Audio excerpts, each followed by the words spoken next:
Welcome to the Healing Center Conversations podcast, where we create space for conversations that heal.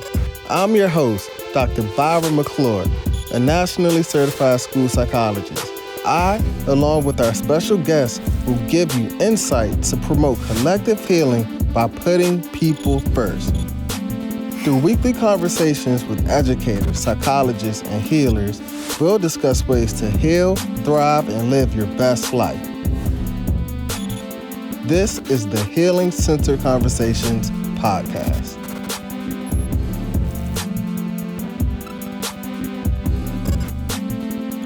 Welcome to the Healing Center Conversations podcast, where we create space that heals. I'm your host, Dr. Byron McClure, and today we have a very special guest, Madison Payton. Madison Payton is an educator at a Title I school based in Brownsville, Brooklyn. Madison is also an ED Policy EdD Candidate at NYU. He's a CRE curriculum guru and a co-host of the Race Through Education podcast. Madison, welcome to the Healing Center Conversations podcast. Thank you so much. I'm so honored to be here. This is phenomenal work that you're doing. Likewise. That's why I wanted to make sure that we got to have a conversation about some of the awesome things that you have going on. And before we hear about some of the great work that you're doing, who is Madison Payton? Well, this is a very funny question, a very interesting question to ask, because I've actually been thinking about who am I besides being an educator. I think sometimes we are so defined by what we do that we forget about who we actually are. And I don't mean to go in that direction, but I think that Madison Payton is a person that is someone who cares about the next person to the left and the right and the front and the back. Madison Payton is someone who is very passionate about learning. Learning is extremely important. Madison Payton is definitely, I think I was born to be an educator. I'm really interested to hear your story of how you became a teacher. Is it something that you just fell into, or was this always a dream of Madison's?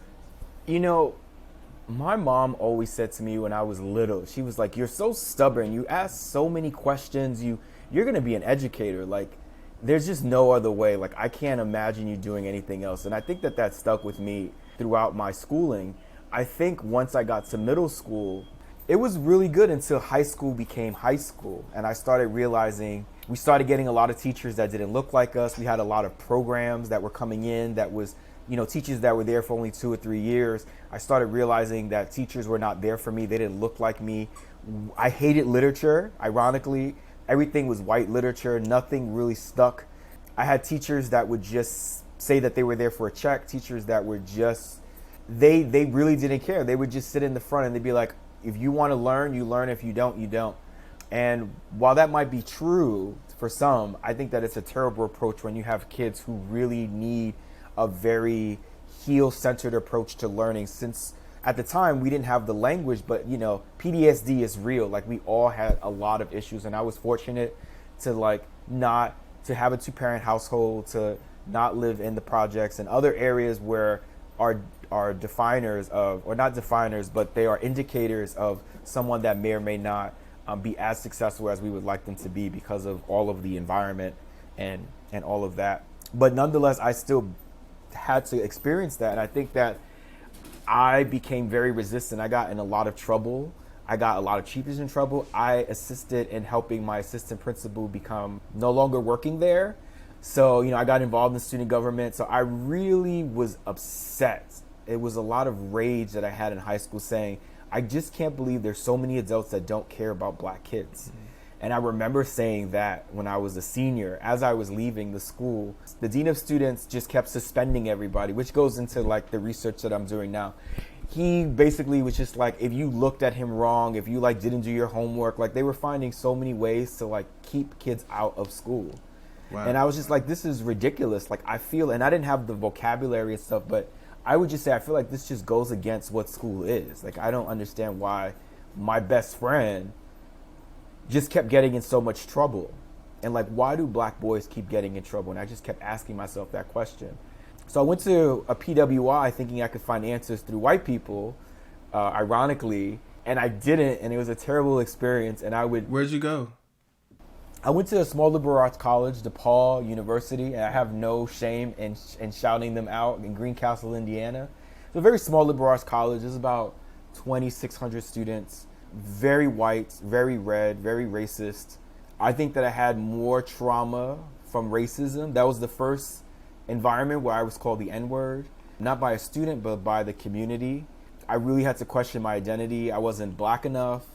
They thought that a lot of students thought that I was part of a program called Posse, which is a phenomenal program, but Posse is a program that focuses on bringing inner city kids to predominantly white institutions and giving them support and resources, and then making them into leaders at that particular school to disrupt change. And it was a great program, but because I was a person of color, the white kids were like, oh, you're Posse. You didn't get here through any other way. Like, you got here through Posse. That's a long story to say that I got out of college. I didn't do teaching right away because I was rejected from a teaching prep program, and that completely derailed me. Yeah. And just backing up a little bit, what was your major coming out of your undergrad program? Yeah, so it was English literature and urban education. Okay. So you went in with this education focus. Right. You're like, where's the academic? The Yeah. But no, you had this academic focus, but then the life experience that you received while you were there also gave you a real life experience of what's happening and what you wanted to do, it sounds like, too. Right, yep. Yeah. And the urban education program was, I had the most amazing, Dr. Patricia Sellers was a white woman who was a math educator, and she was the first person to introduce me to the word equity. I was a freshman, and I sat in her class, and she was just this, like, I still talk to her to this day, like, she's on Facebook, she's wonderful, and she would tell me, this school is not great, Madison. I'm glad that you're here, you're doing amazing work. She was like, she's a white woman. She was like that. I just am so embarrassed for like my colleagues, for the students that are here. But none, she introduced me to the word equity. I had no idea of that word equity and what it meant. I only knew about equality.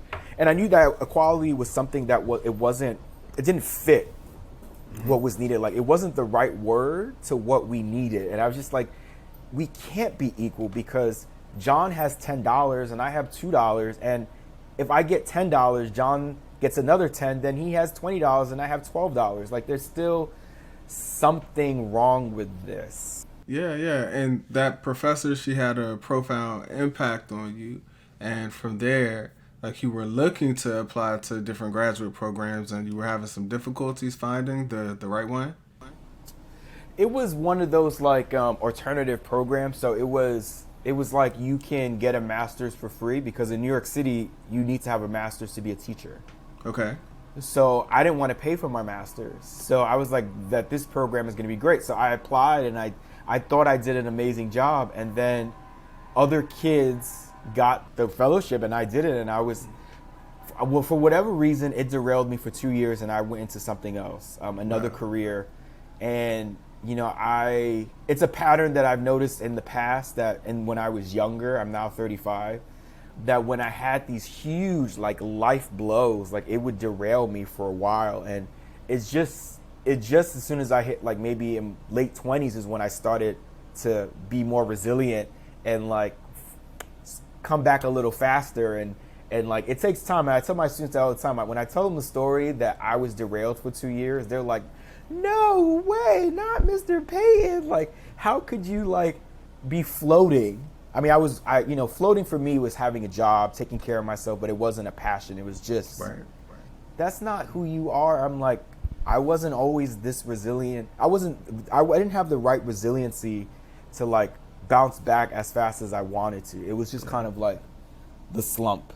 How did you develop your resiliency skill, and how did you bounce back from that situation? Well, I was at a job that I did not like, and it was working in like the most capitalistic thing that you could work in. It was working for a hedge fund, and I was so livid, and it reminded me of like the gross entitlement of all these people now that have money and they want you to do. There was a biotech firm. All these people that have money that want you to invest in these areas, and they feel like once they invest $1,000, or not even $1,000, invest $10,000, $100,000, they're like, oh, they own you, and like you're like having to do all these things. And I kept thinking about the kids, And I kept thinking about all of that. And then my nephew, who was in high school, all of a sudden got suspended.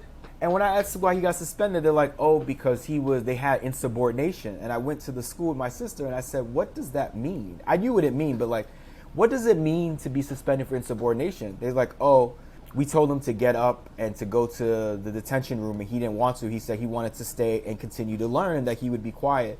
And because he kept resisting to not leave, they suspended him. And my nephew was really, really upset. Then he got suspended again, because we already know the data that once you're suspended once, you have a higher chance of being suspended again. And this was a very large school in Manhattan. Okay. And once the time he got suspended twice, I knew that this problem did not obviously go away, and it was never going to go away, and I started remembering it. So literally, I'm going to tell you what I did. I purposely got fired from my job to collect unemployment. I applied to Fordham University, knowing that I was at the end of the application round, and I knew that I would have to pay for most of that school. I applied, and I did everything within a month, and I was out of there. I was just like, and that was that was not like me. I would never in a million years would ever let anybody fire me. But I was like, I need to get fired so that I can collect my unemployment, so that I can support myself. I went to go live with my sister. I was on her couch. I did everything. I was like, it was that much of a sacrifice, and I'm very open about with my students. I said, I got SNAP benefits. I slept on my sister's couch. I got into my Fordham program. I decided to do it full time because I was like, I am not dragging this program out for 3 years to get my master's. I said, I'm going to do this in a year with student teaching. So I was real broke, hella broke, on my sister's couch, getting a master's from a very good school.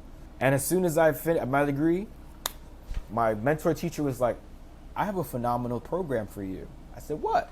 She's like, you are so good with the young men at the school. This was a co-ed school that my last student teaching. She was like, you're just so good with them. Like, she was like, not for nothing. She was like, even the kids, she was like, you're not the most masculine guy, but like even the basketball kids are talking to you. Like everyone is talking to you. Like you're like an open person. Like everybody likes talking to you.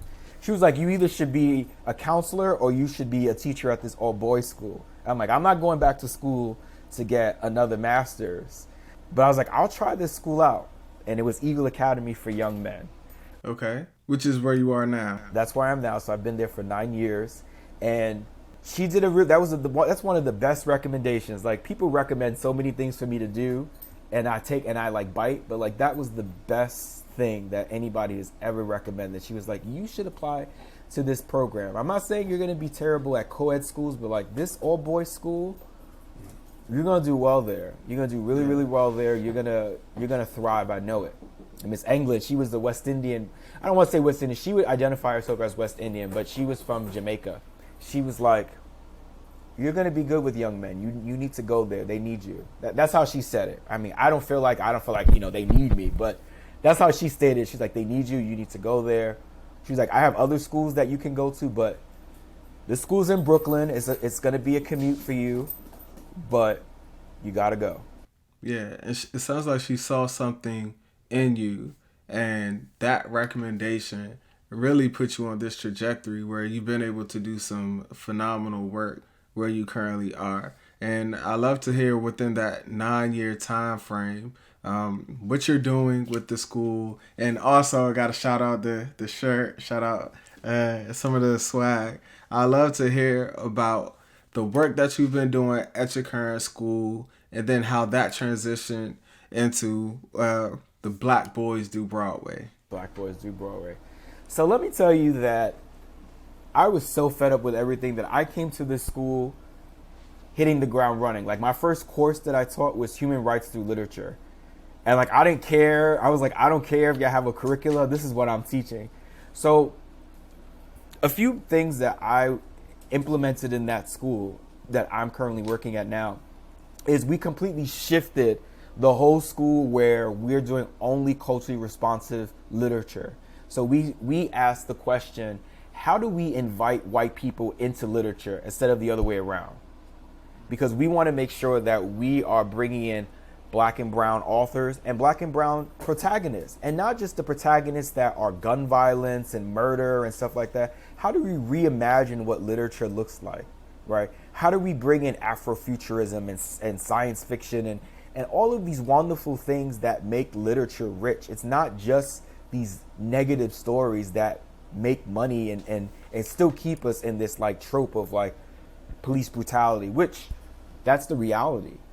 But it's not all that we're writing. It's not all that exists. And there are people who are thriving in our communities. I mean, everyone's affected by race and racism. But within that, there are people that are doing phenomenal work. And the kids need to read about that. They need to feel that power, the power of enlightening them and really getting as close to them as they can through that. So I think that was the first step that I wanted to work with the school, is like I learned everything about CRE before it was cute, before it was fancy. And I just really was like, what do y'all want to read? That was really my question. It was like, what do y'all want to read? And to those who might not be familiar, CRE is culturally relevant education. Yeah. Right. I say it like that because then it's like CRT, right? Yeah, and then there's a lot of culturally confusion sustaining pedagogy. Yeah. So I just say CRE because it's just like all of those things. I focused on culturally sustaining practices, which again is just about how do we continue to not only think about literature of what we're reading, but about how we are thinking about literacy and what does that mean? Like everyone is literate. And I think about, my grandparents from the South who could not read, but they were literate. You know what I mean? Like they still lived their daily lives. So when people say, oh, all these people in the South and stuff, where a lot of my family's from, they were illiterate and stuff. I'm like, they were literate to live their lives. And they were not, they might have not been traditionally literate in how we think of reading and writing, which is rooted in whiteness and white supremacy, that everything has to be the written word. But grandma and grandpa got through life. They did through song, music, conversation, their different languages that they use, dialects that they may have had. Literacy is about the word and the world. And we can't forget those two things, the word and the world.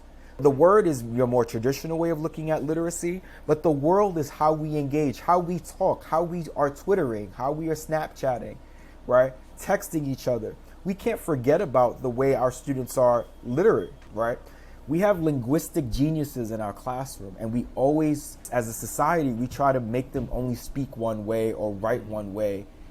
And African American language is a whole language. It's not a dialect, right? It's not slang. It has its own systems of grammar. So I think like that was one big project. The second project was developing a writing center at my school. It was the first writing center that we had. So we got our fully equipped, dip-drapped Mac lab, and we created a writing center and created writing tutors. So that was my second big project that I did at the school. The third project was called the Identity Project, which basically all the students had to reflect on their identity, and then they had to it was like a symposium of identity, and they had to, however they wanted to explore that, whether it was through lyrics, rap, comics, however they wanted to, it was a display of their identity, how they wanted to portray their identity for the world to see.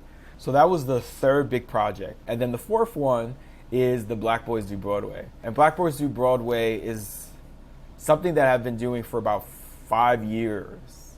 And I made a commitment to myself that students need to see at least 2 shows a year. Then I said students need to see 3 shows a year. And now I'm at students need to see 5 shows a year. And it's not just, not just Broadway, it has to be off Broadway. We try to get them to the Mets because we want them to experience them. Sometimes, it might be, you might not like it, but sometimes you're going to have to go to the ballet. You're going to have to go to the opera.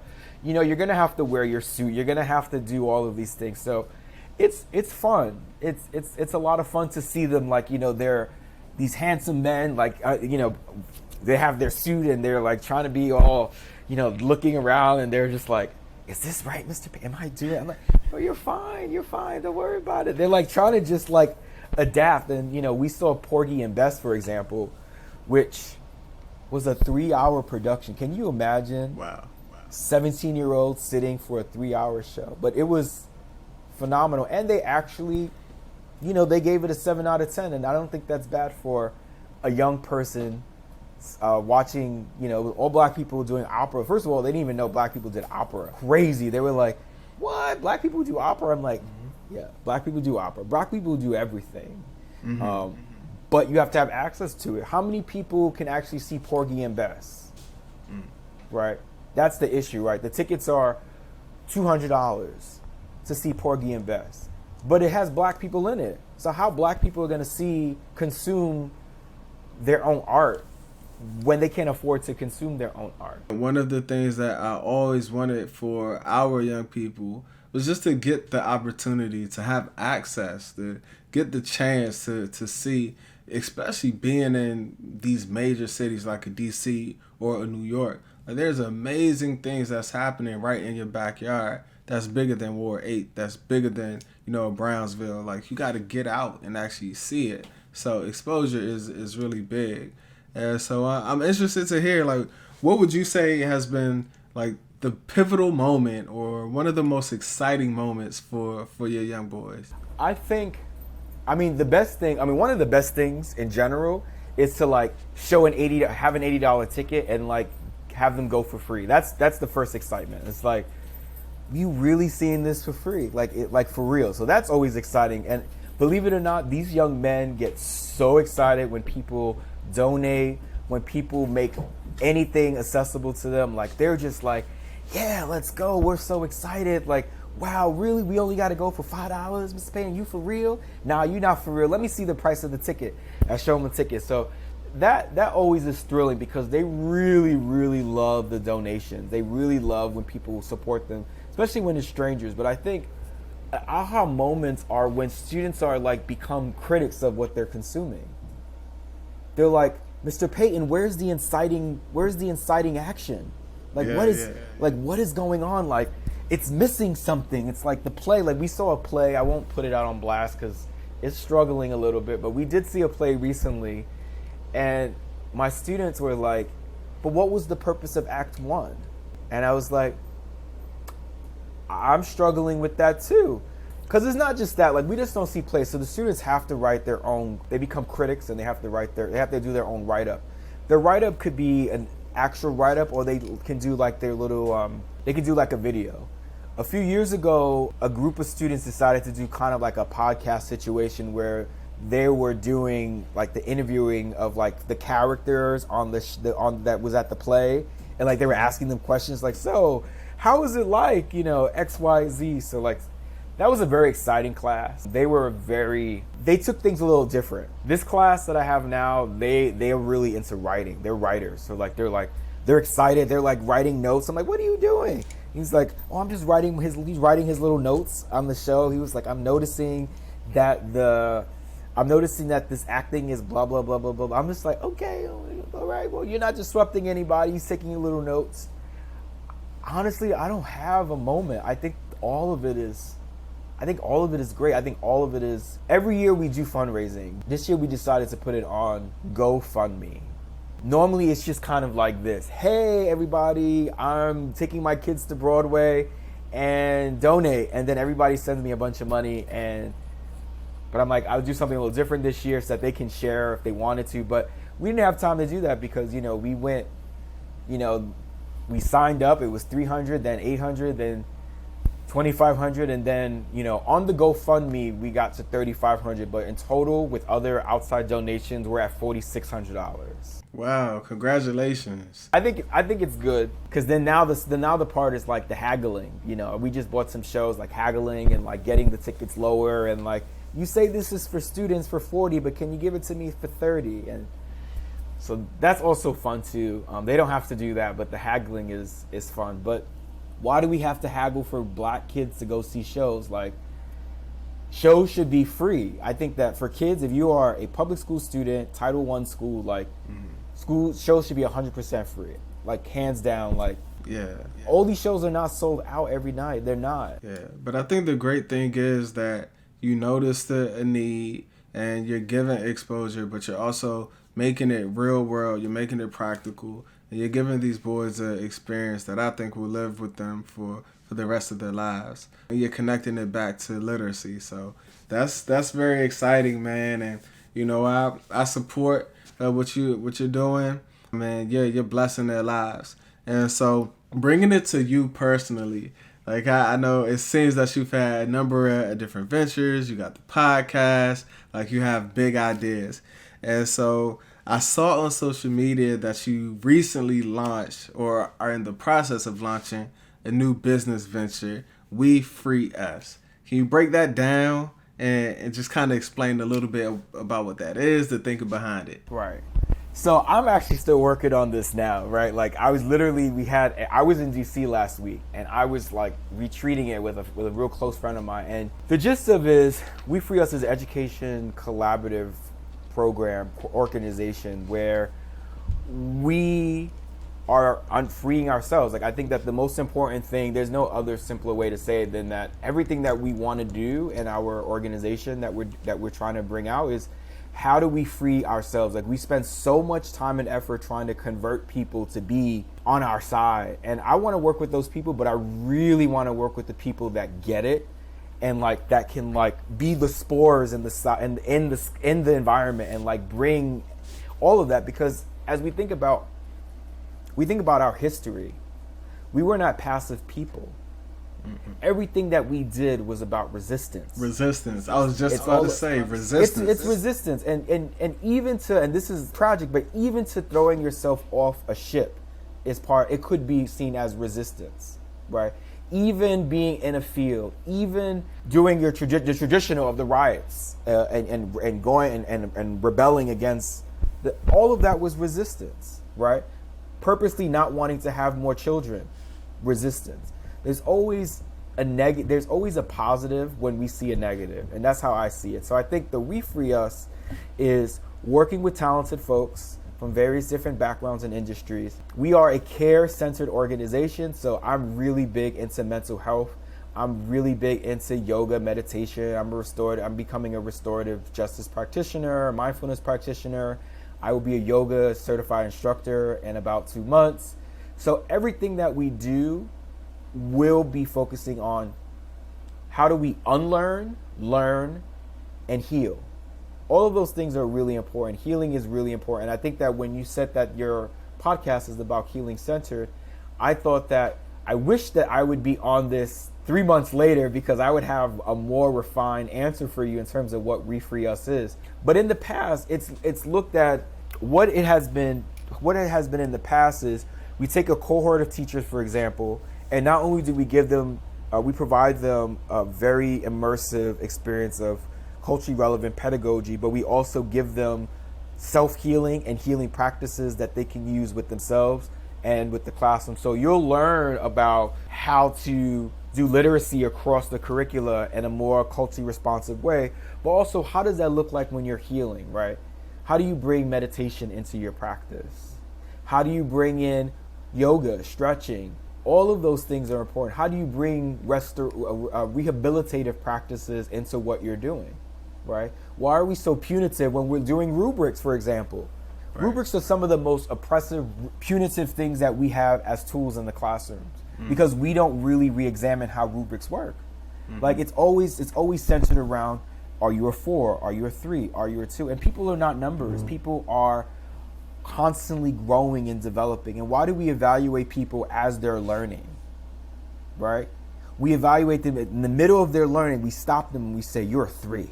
We stop them and you say you're a 2. We're constantly stopping children from learning to tell them what they are number-wise and then expect them to like continue to grow. So long story short, we hope to be an organization that centers healing with the culturally responsiveness, the restorative that we want for our communities. And the way that we do that is with our own community, our own people that get it, people that are co-conspirators. And I'll leave it like that. People that are co-conspirators that are really down for the work and they're the ride or dies. They're going to do it.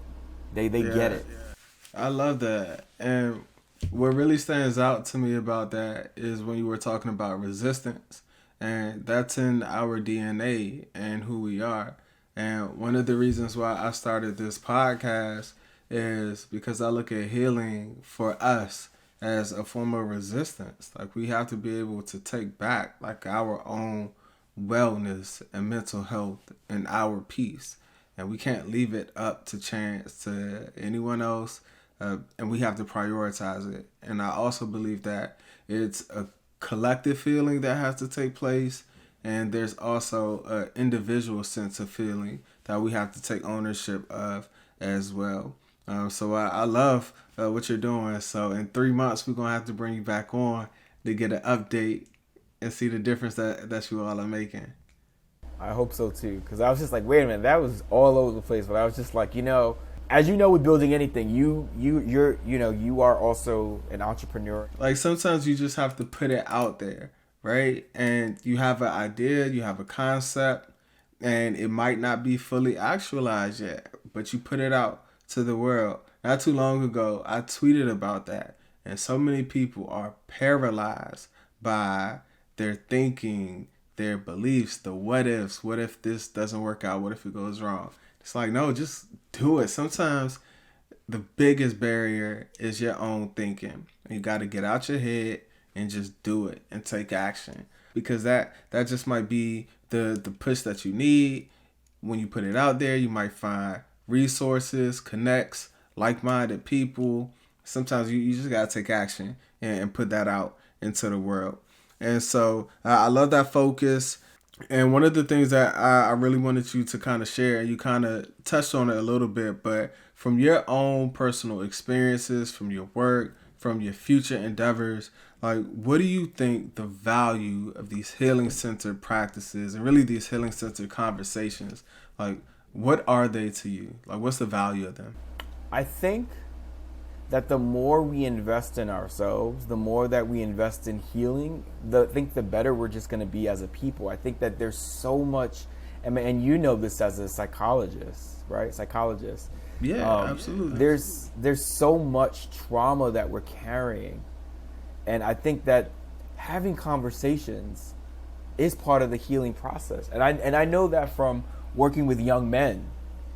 People who they say, oh, they don't have emotions, that they're taught to like not express themselves, and being in an environment where I literally is it's part of the heal. Like, I think that I've been, even though I'm not a counselor, a psychologist, I feel like I've been in this space, and I think we're all in this space of healing, because every time a teacher creates an environment where kids can be themselves, that they can have conversations, that they can take risk about what they're saying. I think that that's all part of the healing process. And I think that, yeah, we can name it, we can add all this extra funding and stuff like that, but I think the hardest part is creating that environment.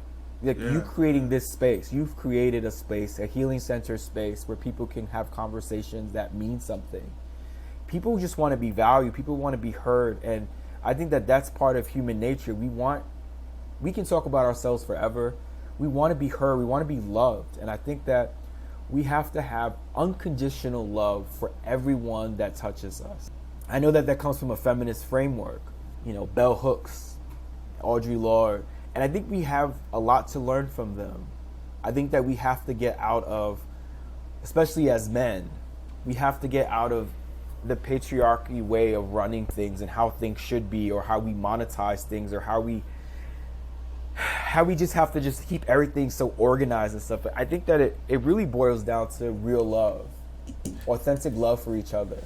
So I gotta ask you though, right? Especially working with, boys, do you feel that traditionally, like, the young boys have been taught or conditioned that showing love is a weakness, or exhibiting certain types of emotions, or there's more feminine emotions or more masculine emotions, and you can't show certain emotions, or you can't cry? Like, do you think that's part of it? I think as an educator, I've seen that regularly, like literally on a daily basis, where you have kids coming in thinking they can't do certain things because they're young men. We're lucky to get our kids starting in 6th grade, and most of them are from 6 to 12. But we have so many things working against us. We have society. We have Caribbean immigrants that might have a more traditional way of looking at certain things. We have what society tells boys to be, how they should be. I think that sometimes they might see being caring, loving, hugging, all of that stuff as being sometimes feminine. I think the reason why that I've been successful is because I am a little more feminine, and that sometimes sometimes they might see me as a sister, even though I'm male and I'm all of those things as a I consider myself a man. But I think all of the ability to listen, to care, to hug, to nurture, all of those things are feminine qualities. And I think that I've had some of the jockeyest guys ball down and become like, and that's not what I want, but I've had experiences where other men could not get to these other young men because their approach is like, suck it up. Like, you don't need to do that. You're a big dude. You're 6'8". Why are you crying for? Right? Literally, like, had like a 7-foot kid years ago, like bawling because something traumatic happened to him. And I was like, you don't have to speak right now. Just relax. Like, if you need to cry, you need to cry. Like, there is no perfect time to cry. You just let it all out and cry. And I think that is challenging. I think that it's still challenging for young men to be young men. I think it's hard for young men to tell other young men that they love them without it being homophobic. I think that we still have a long way to go. I think adults have a hard time. I think that when was the last time that you had a non-family member, male, tell you that they love you? That's not romantic. They just like, yo, bro, I love you. It's not as often as someone in your family may be. And even still, there might still be some stigma. Yeah, and what's interesting is, especially for, I'll use like my line brothers as an example. Like, we have a group there, and whenever we talk, whenever we meet up in person, even though that's rare, like, we always try to say that. And whether it's through certain spaces that we share together, or just understanding the need for mental health, for well-being, for connection with each other, like, we try to make it a priority to like say those things. And we weren't like taught explicitly to like say that, yo, bro, like, I love you, or like, bro, like, if you need anything, like, I'm here for you, to like cry with one another. Like, you have to, and earlier you mentioned unlearning. Like, there's a lot, especially as Black men, that we have to unlearn so that we can heal. And so as you're saying that you're creating these spaces for your young men, like, that's powerful, to where they can start learning those things, so that by the time they get to college and into adulthood, like, you have these individuals who are healing centered in everything that they do.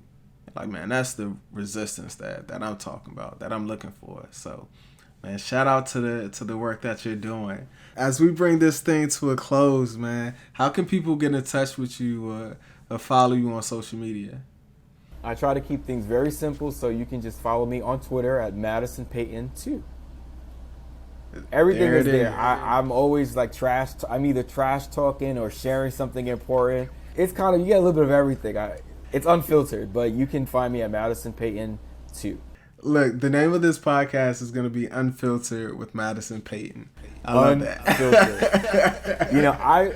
I expose myself more than I have in a while, so thank you for allowing me to be in this space. I haven't talked about myself in a while, so thank you and sharing my work as well. So thank you for giving me this opportunity to do this, to share this space with you, and to learn more about you and your work. And I really love this healing-centered approach. I am in awe of educators, and especially the counselors, and just like the thankless work that many of y'all do, like the psychologists, the psychiatrists. There's not a dollar sign that could fully give y'all what y'all deserve, and y'all just been doing it, and just like every day caring for everybody else, and then of course yourself.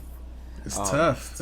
It's definitely tough. So my hat's off to you and all of that work, and I'm excited to see where this SEL Netflix is going. I'm excited to see, I want to see you everywhere. So hopefully we get to see you everywhere. And I'm like, I know that dude. I remember when he was so DC based, but look at that, he's like everywhere now. Like, everybody's talking about growth. That's what it's about. And with this podcast, I wanted to do that with the guests who I bring on. I wanted to extend to, the listeners, that we're creating this space to where people can have these type of conversations and feel comfortable doing it, so that we can make a difference in whatever spaces that we occupy. And so we definitely going to keep this conversation going. Much appreciated. So again, thanks for this Healing Centered Conversation. Let's keep healing. This was episode 5 of the Healing Centered Conversations podcast. Be sure to follow at Healing Convo Pod across all social media platforms. Help us grow by liking, sharing, commenting, and leaving a review. Tell a friend to tell a friend about the Healing Centered Conversations podcast. Take care, y'all.